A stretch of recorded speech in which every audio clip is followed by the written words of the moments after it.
Arcabuceros de mitos.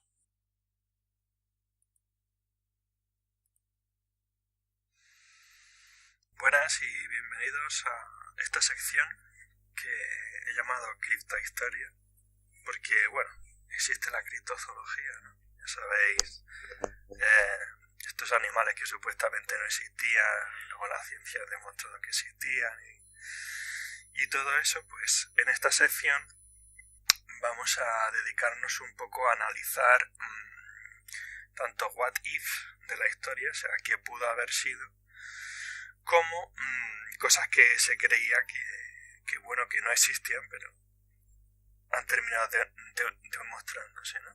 Como se acerca el 12 de octubre, pues todos los años leo un montón de tonterías de gente que, bueno, con un nacionalismo malentendido y tal, pues hacen negación, ¿no?, de que ciertas cosas existieron o que tuvieron cierta importancia y tal.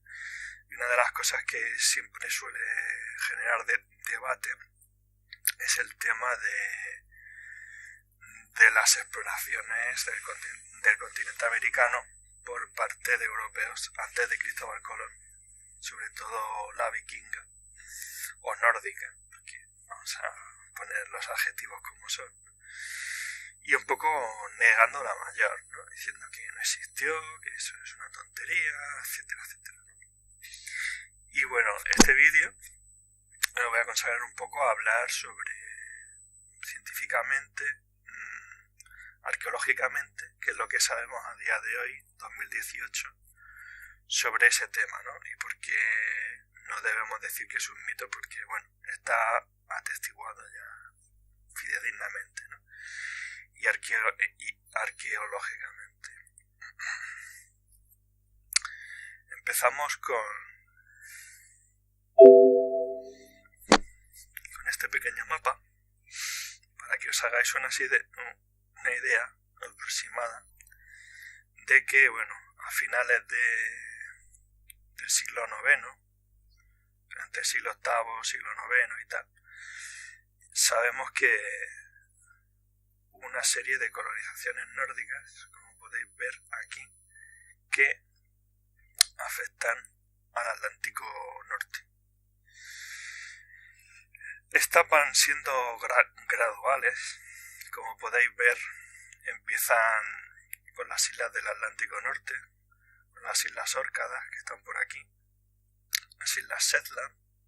Después se coloniza Islandia, y será desde Islandia donde parten los colonos a finales del siglo X, que colonizan la fachada este de Groenlandia. También hubo una pequeña colonia en la fachada oeste. Bueno, los dos asentamientos están funcionando desde principios del siglo XI, y es en esta época, entre el año 980 y el año 1000, en el que se va a producir el salto natural hacia la exploración de lo que es toda la costa del Ártico canadiense y finalmente llegar a la isla de Terranova. ¿Cuáles eran las motivaciones que impulsaron a estos colonizadores, ¿no? Pues, a diferencia de las raíces vikingas, aquí veis algunas fechas y tal, porque los vikingos designan los nórdicos, ¿no?, suecos, daneses, noruegos, etcétera, que hacen esa serie de ataques, raids, ¿no?, al continente europeo, que en la época pues supone un shock, ¿no? Mientras tanto, los colonizadores del Atlántico Norte, siguiendo esta ruta, lo que hacían era, bueno, expandirse de forma incruenta, de forma más comercial, e ir colonizando pues todas estas islas, donde se dedican principalmente a la agricultura y al pastoreo. Ellos sobre todo pastorean animales de granja de tipo europeo, sobre todo ovejas y vacas, ¿no?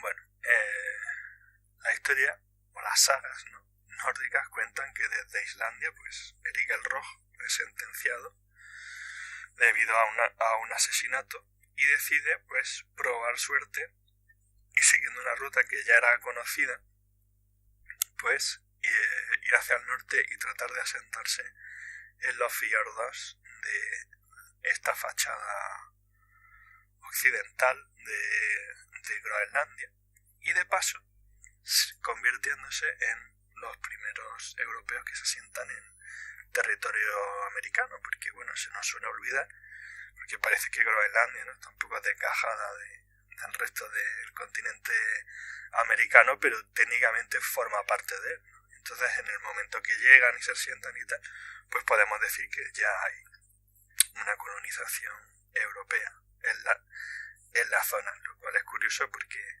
según la historiografía, ¿no?, anglosajona, parece que hasta que no llegan propiamente a lo que hoy sería Canadá o se acercan a Estados Unidos, parece que no llegan a América, ¿no?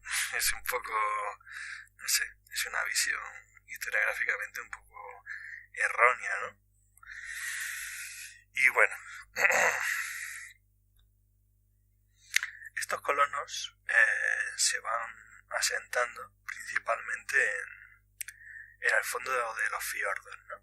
Llegan ahí a través de una especie de navegación de cabotaje, no con los famosos longships, los barcos vikingos que se usaban para la guerra, sino con los nar, ¿no?, que eran los barcos de tipo comercial. Y bueno, llegan, como estoy diciendo, y se asientan con preferencia en el fondo de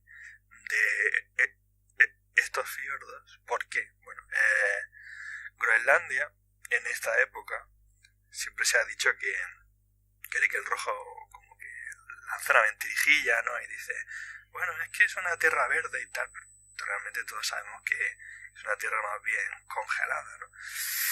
Y esto no es del todo cierto, ¿no?, porque estamos hablando que es una época que se conoce como el óptimo climático medieval, que realmente las temperaturas se asemejan a las que tenemos hoy en día, ¿no?, con el cambio climático y el efecto invernadero y tal.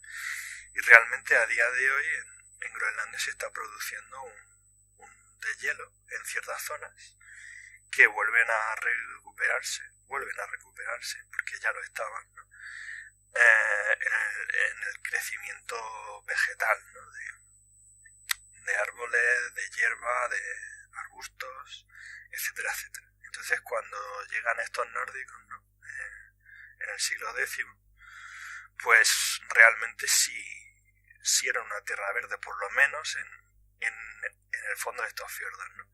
Ahí hay un microclima y de hecho había ciertas tierras que eran aptas para la agricultura, ¿no? Incluso Groenlandia contaba con bosques. No se pueden catalogar bosques de la misma entidad que hay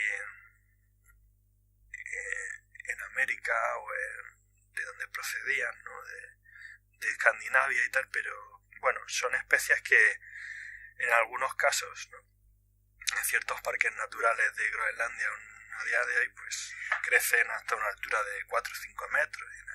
O sea, árboles de cierta importancia que van a usar pues para todo el desarrollo de su colonia. Sin embargo, siempre van a estar con problemas de que no hay madera, ¿no?, que la madera es un bien no muy abundante.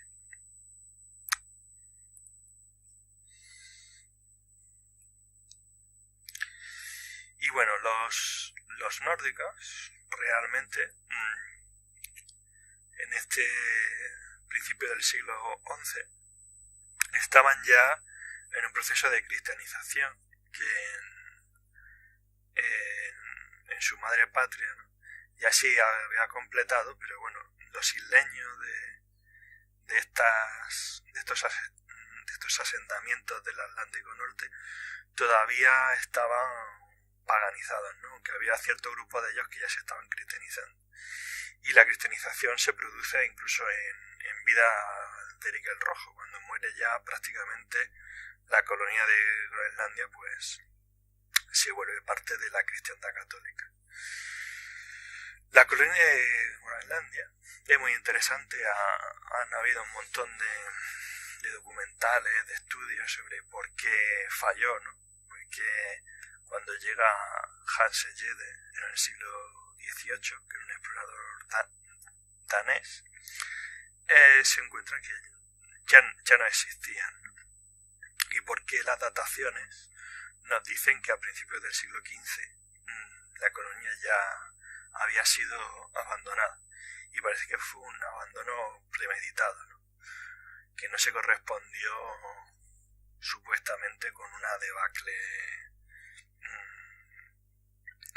demográfica propiamente dicha, y se debió a varios factores, ¿no? Vamos a hablar un poco de eso y vamos a hablar de curiosidades, ¿no?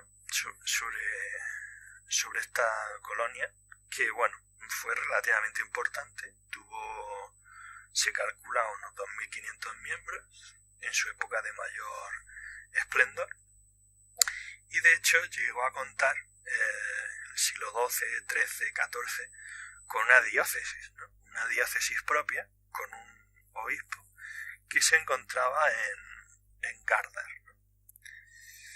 Que era un asentamiento, como veis, aquí está Gardar.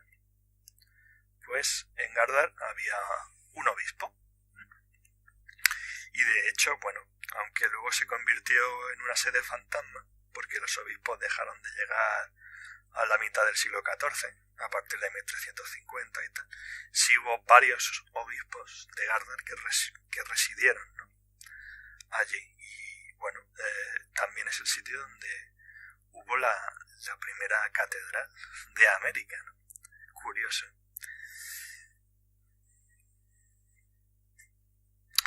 Esto es una reconstrucción de la primera iglesia que se hizo, que estaba al fondo de lo que se llamaba el Eriksfjord, o sea, el fiordo de Erik, llamado así porque ahí se asentó Erik el Rojo, que tenía algunas de las mejores tierras de cultivo, ¿no? De toda la colonia.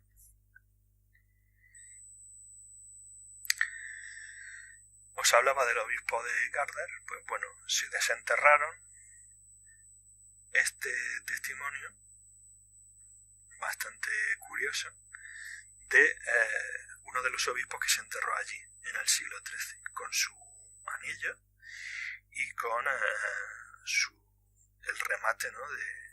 de su báculo obispal, que estaba hecho con materiales locales, ¿no? Estaba hecho con la madera de este tipo de árboles que os digo que habían en Groenlandia, y con el marfil, ¿no? Que sacaban de las focas y de las morsas. Bueno, de las morsas sobre todo, que son las que tienen colmillos.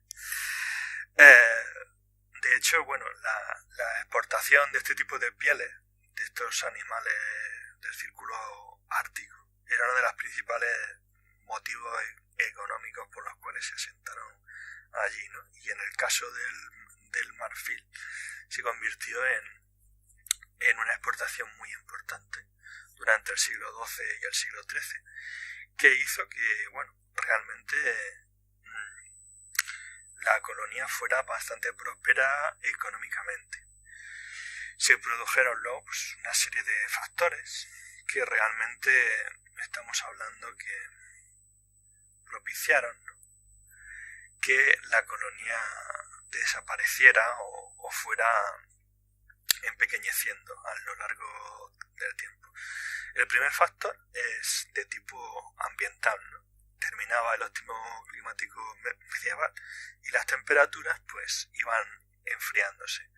La navegación de cabotaje o pseudo-cabotaje, porque iban saltando de isla en isla, que llevaba desde Islandia hasta estas colonias, pues fue empeorando, porque el número de icebergs y la banquisa de hielo cada año pues iba siendo más impracticable para esta navegación, y los envíos que mandaban desde la metrópoli se cortan en el siglo XIV. Hay un desinterés creciente de la monarquía,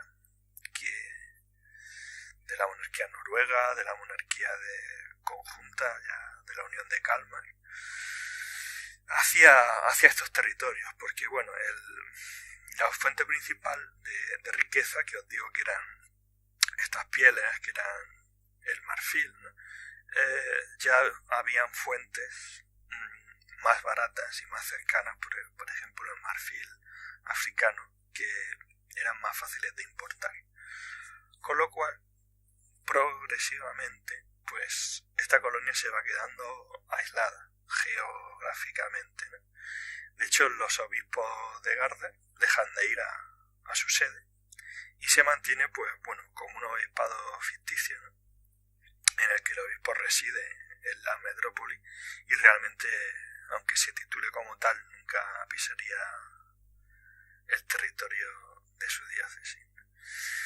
A partir de esta época, mediados del siglo XIV, vemos que la población que vive en esta colonia pues progresivamente va siendo más golpeada por este factor del frío creciente, del aislamiento creciente.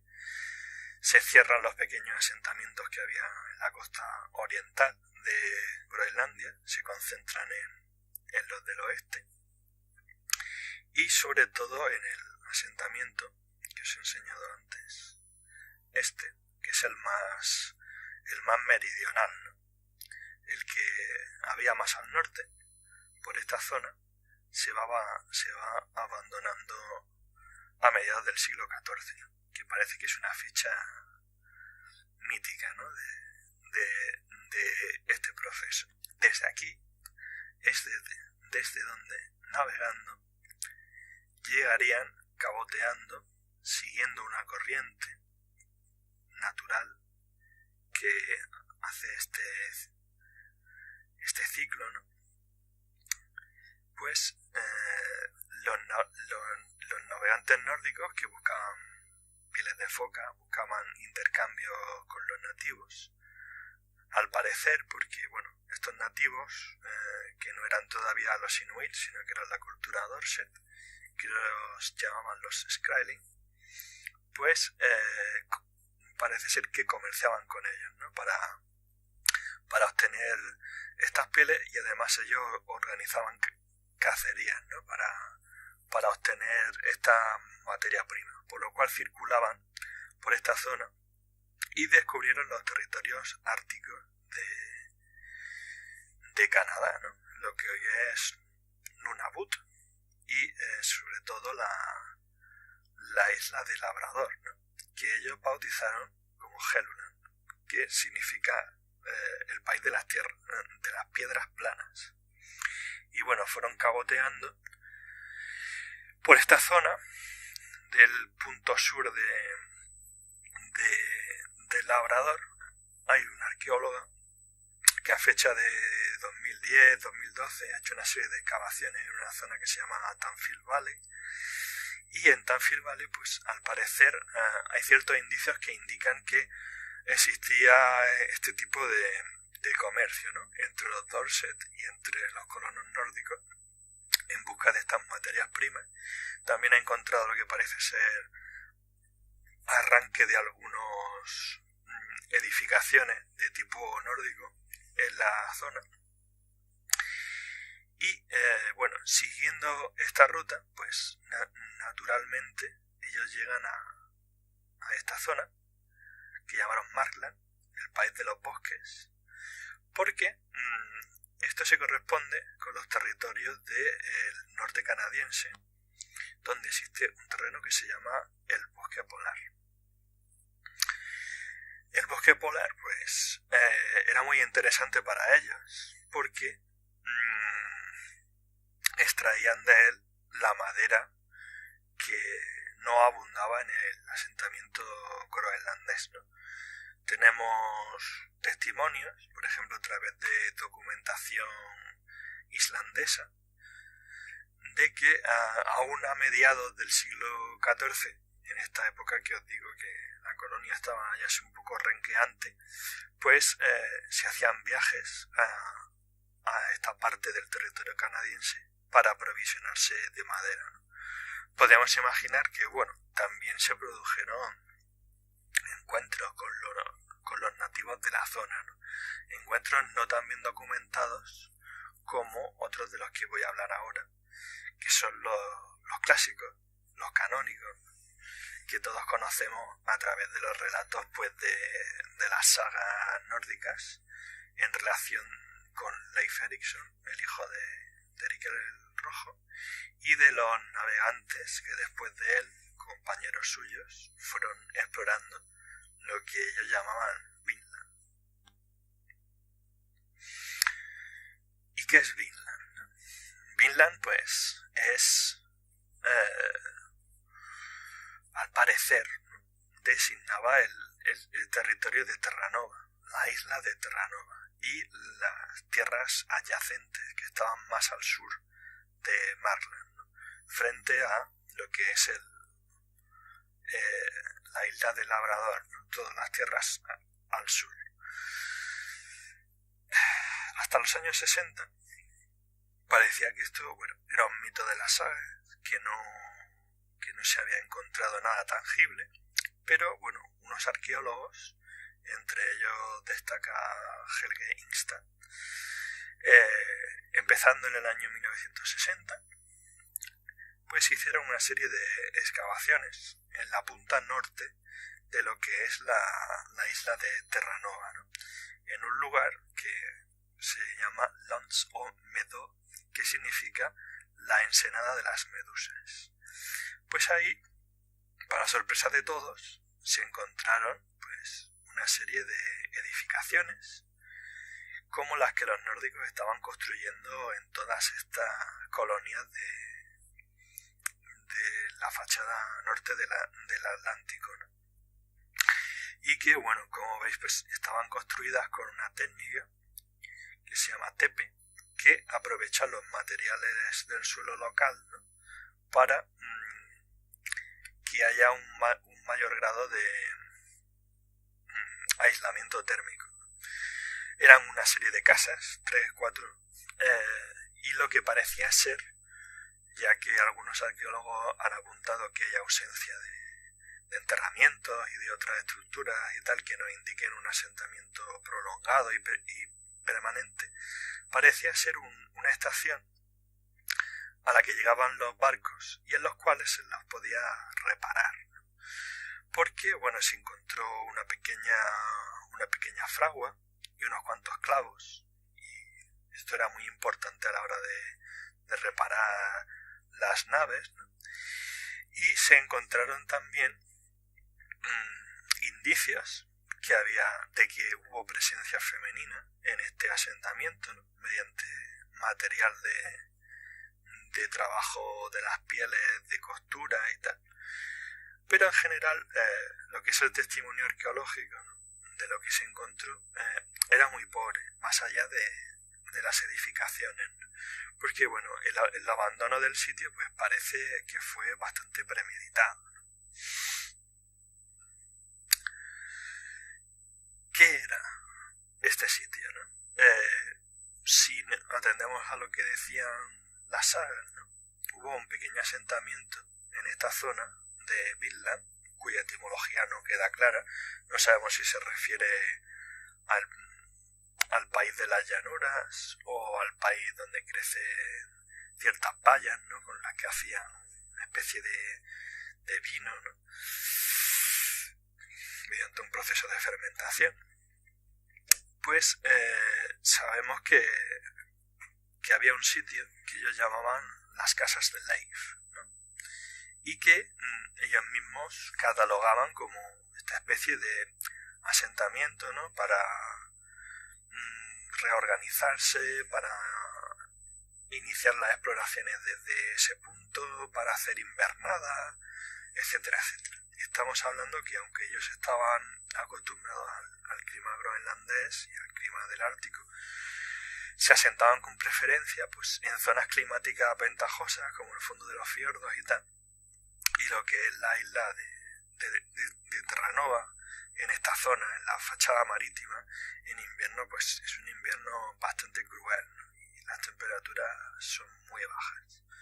A pesar de que hoy en día, como habéis visto, el asentamiento está en una especie de llanuras, ¿no? Como en un prado, pues según lo investigó Helge Ingstad, parece que en torno al año 1000, que es cuando las dataciones nos dicen que llegaron allí los nórdicos e hicieron este tipo de construcciones, pues los bosques eran colindantes prácticamente con el asentamiento, y de ellos pues bueno, obtuvieron la materia prima que necesitaban para todo este tipo de actividades que os estoy diciendo que realizaban con sus barcos, ¿no?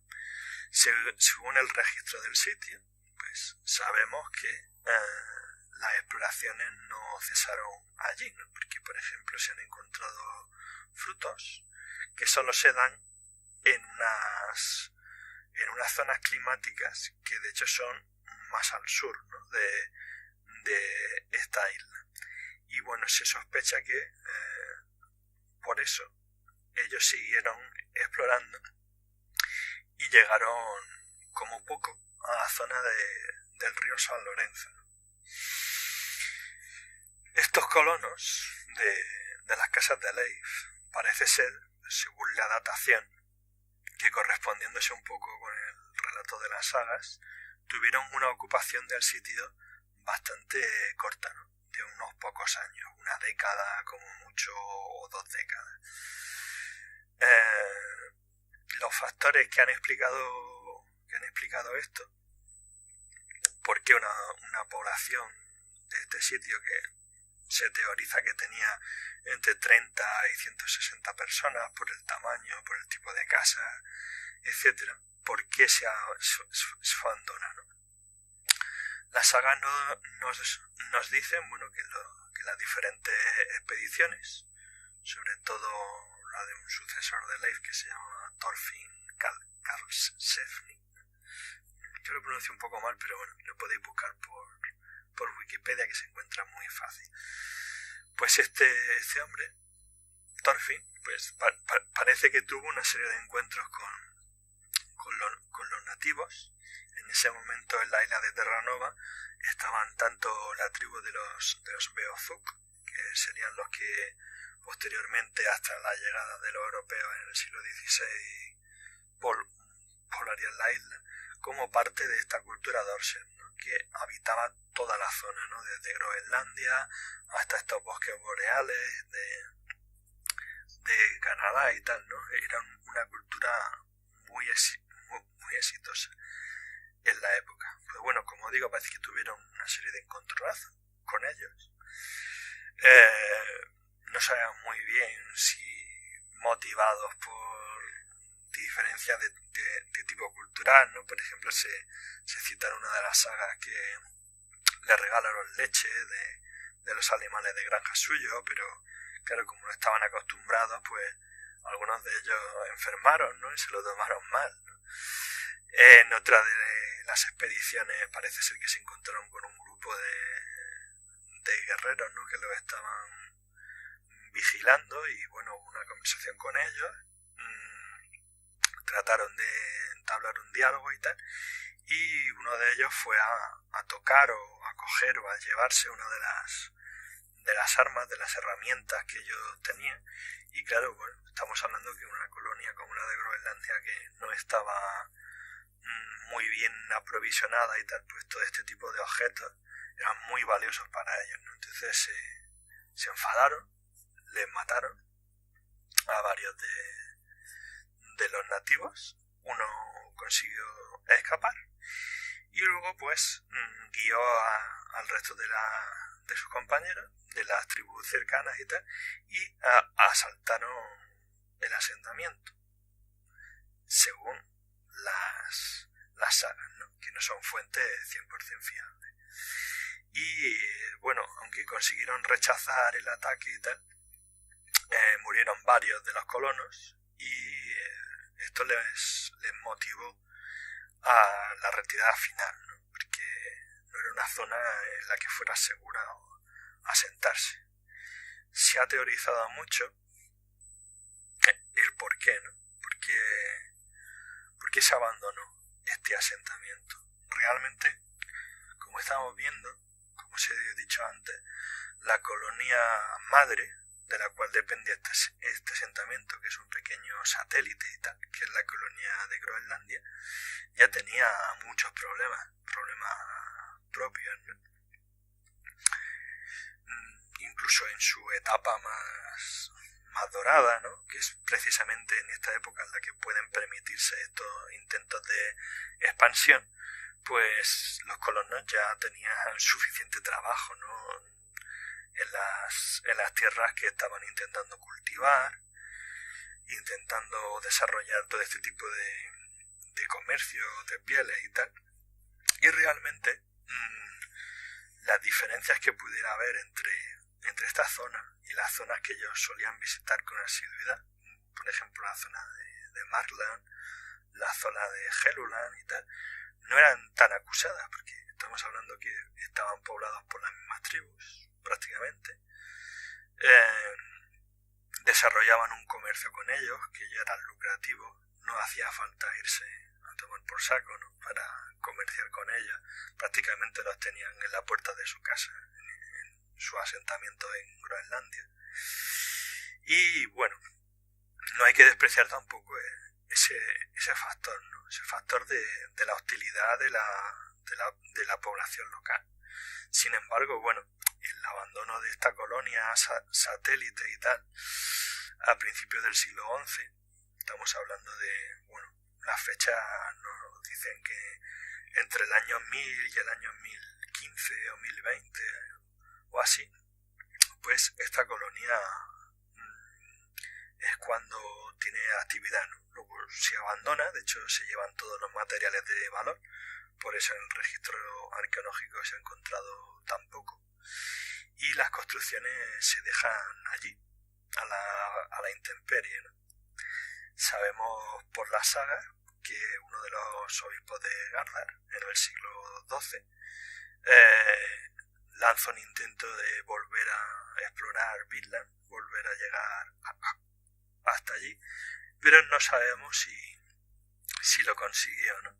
Marchó supuestamente hacia allí, se perdió, no se sabió más de él, y 3 años después, de hecho, la sede del obispado recibe un nuevo obispo, ¿no? Porque a este se le había dado por muerto. A la larga, realmente, pues uno de los problemas, ¿no?, que tienen los nórdicos en estos asentamientos es la falta de sincretismo, ¿no? Si lo comparamos con lo que son la colonización o la conquista de los europeos, sobre todo de los españoles y de los portugueses ya en el siglo XV-XVI, pues vemos que desde el primer momento los españoles pues están dispuestos a adaptar muchas costumbres propias del nuevo continente, si ello les permite pues una tasa de supervivencia más óptima, ¿no? El tipo, allá donde fuere esa es lo que viene, pues bueno, sabemos que los conquistadores no tenían ningún problema en fijarse en lo que hacían los nativos, ¿no? Qué es lo que comían, qué es lo que usaban para curarse, que usar incluso prendas suyas, ¿no? Sabemos que los conquistadores, bueno, estaban faltos de calzado, pues usaban sandalias o calzado del que usaban los nativos prehispánicos, ¿no? Cosa que realmente, pues cuando hablamos de estos colonos nórdicos no es tan así, ¿no? Hay un asentamiento, uno de los últimos que realmente se poblaron, porque es uno de los que están más al sur, en el que se encontró una serie de, bueno, os pongo un enlace de un estudio muy bueno de toda la ropa que se sacó allí. Estaba muy bien conservada porque estaba como enterrada en el permafrost, ¿no? Y esta ropa realmente, que se ha datado a principios del siglo XV. Estamos hablando de la época final, ¿no?, de estos asentamientos, que se teoriza que para 1415, como mucho 1450, ya se abandonan, ¿no? Esta ropa estaría datada en torno a 1415 o 1430. 15 años arriba, 15 años abajo, ¿no? Y bueno, se ha visto que esa ropa que llevaban los colonos, pues era una ropa totalmente a la moda, ¿no?, en Europa. Y de hecho, pues hecha con cierto primor, ¿no?, con cierta técnica. Y bueno, realmente nos da un poco testigo de un asunto importante, que es esa falta de imitación, ¿no?, de la cultura dorse, más exitosa, viviendo en esas latitudes groenlandesas. Aunque hay algunos arqueólogos que dicen que bueno, que hubo ciertos intentos por su parte de tanto de renovar o no hacer tanto uso o sobreexplotación de las tierras de cultivo, que era una de los supuestos causas, ¿no?, de la desaparición de esta colonia, y que bueno, empezaban a complementar su dieta, ya que los animales de granja pues estaban empezando a criarse bastante mal, ¿no? Tenían problemas de desnutrición, tenían problemas de crecimiento y tal. Y bueno, parece ser que estaban empezando a complementar su dieta pescando más, ¿no? La pesca por la zona es bastante abundante. Sea como fuere, pues no sabemos muy bien el por qué. Puede ser una multiplicidad de causas, ¿no? Esta que estoy diciendo, que la colonia se queda aislada, que lo que la colonia puede producir ya no es atractivo en el mercado europeo, y sobre todo las causas climáticas, ¿no? El empeoramiento progresivo del clima en la zona pues hace que al final, en torno a esta datación, ¿no?, de la primera mitad del siglo XV, los asentamientos se abandonen, ¿no? Se sabe que bueno, una de las últimas referencias escritas que hay, que es a través de los archivos islandeses de una pareja que a principios de siglo, estamos hablando de 1400 y poco, se casan, ¿no?, en una de las iglesias que había en esta colonia, y después, como ellos y otros tantos, lo que hacen es emigrar hacia Islandia, donde bueno, la temperatura era más soportable, se podía seguir viviendo y tal. Pues una de las autoridades eclesiásticas locales, ¿no?, le preguntó si realmente estaban casados, ¿no? Entonces tuvieron que acreditar que si realmente ellos en el año tal, en la iglesia tal del asentamiento, la iglesia de Falsey, que os la he enseñado antes, esta, pues se casaron allí, ¿no? Una de las cosas curiosas que nos hablan las sagas de este asentamiento en Vinland es que al parecer pues ahí nace el primer europeo o de descendencia europea moderna, ¿no?, en el territorio continental de América, ¿no?, que sería un hijo de este Thorfinn Karlsefni, que se llamaba Snorri, que realmente luego pues fue un personaje relativamente importante, ¿no?, de vuelta a la colonia de origen. Y bueno, realmente pues como estáis viendo, y para finalizar un poco este vídeo, para que no se haga muy largo, muy pesado, como estáis viendo, realmente pues se debe hablar de que sí hubo una presencia una colonización nórdica, que no vikinga, porque los vikingos ya desaparecen, ¿no?, como cultura, por así decirlo, y se reemplazan pues con esta cristiandad nórdica. Pues estos nórdicos, empezando desde finales del siglo X, ¿no?, hasta la primera mitad del siglo XV, van a estar asentados en Groenlandia, y no solo eso, sino que en el territorio continental americano propiamente dicho, pues van a tener por lo menos un asentamiento bien atestiguado, aunque muy breve, que es este de la ensenada de las medusas, que se teoriza que puede ser esa referencia a las casas de Leif. También podría estar este pequeño asentamiento en Tanfield Valley de carácter comercial.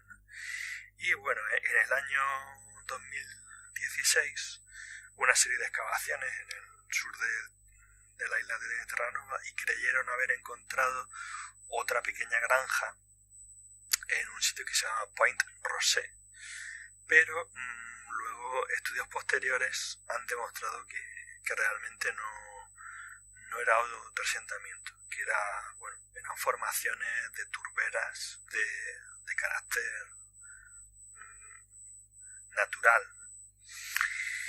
Y bueno, pues un poco como conclusión de este vídeo, pues moveros a la reflexión, ¿no?, que por una parte no caigáis en la tontería de decir que esto no existió, ¿no? Estamos hablando de una presencia en el tiempo bastante continuada, de 400 años, de gente de estas colonias en Groenlandia, ¿no?, que está visitando periódicamente las costas del norte de Canadá en busca de madera, sobre todo, y de otras materias primas. Y por otra parte, volver un poco a la reflexión, ¿no?, porque esto no es de mérito, ni hace que luego el tema de la exploración de Cristóbal Colón, del descubrimiento, el llamado descubrimiento en 1492, sea una tontería, porque no lo es. Es muy significativo porque abre una nueva etapa, una etapa de la historia en la que realmente sí podemos afirmar que el resto del mundo conocido, el resto de continentes, incluyendo África, Asia, etc., toman noción de la existencia de América, pues como un gran continente del que no se sabía nada, que es una tierra ignota, nueva, y se abre a esta irrupción, ¿no?, de los europeos allí, pues que fue determinante, ¿no?, en la historia universal, porque fue un antes y un después.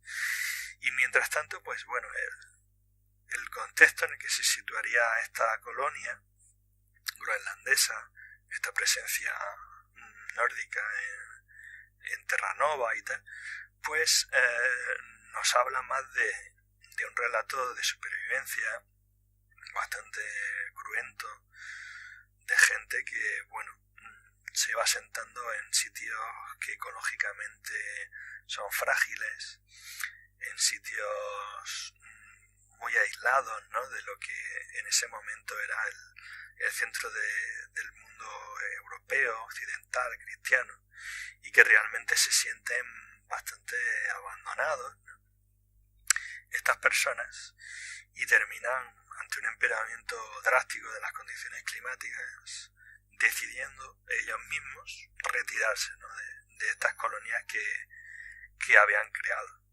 Las engulle la historia y se quedan simplemente como testimonio arqueológico. Sin embargo, pues bueno, no hay que menospreciar este hecho, ni hay que decir que no existió, que es falso.